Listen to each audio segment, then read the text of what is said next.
விழுப்புரம் மாவட்டம் திருவெண்ணநல்லூர் அருகே ஏரலூர் கிராமத்தில் பிரசித்தி பெற்ற ஸ்ரீ திரௌபதி அம்மன் கோவில் உள்ளது. இந்த கோவிலில் ஆண்டுதோறும் சித்திரை மாதத்தில் தீமிதி திருவிழா நடைபெறுவது வழக்கம். இந்நிலையில் இந்த ஆண்டுக்கான திருவிழா நேற்று வெகு விமர்சையாக நடைபெற்றது. விழாவையொட்டி சாமிக்கு ஒவ்வொரு நாளும் சிறப்பு பூஜை, அபிஷேகம், ஆராதனைகள் செய்து மேளதாளங்கள் முழங்க வான வேடிக்கைகளுடன் சாமி வீதி உலா நடைபெற்றது. பின்னர் தீ மிதிப்பவர்கள் காப்பு கட்டிக்கொண்டு ஜோடிக்கப்பட்ட பூங்கரத்தை ஊர்வலமாக எடுத்துச் சென்று தீ மிதித்து நேர்த்திக்கடன் செலுத்தினர்.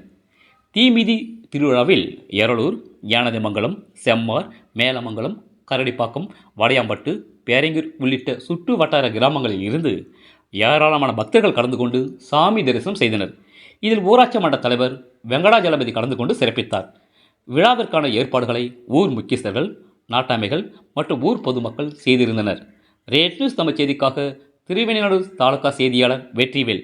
செய்திகளை உடனுக்குடன் தெரிந்து கொள்ள ரேட் நியூஸ் தமிழ் சேனலை சப்ஸ்கிரைப் செய்யவும்.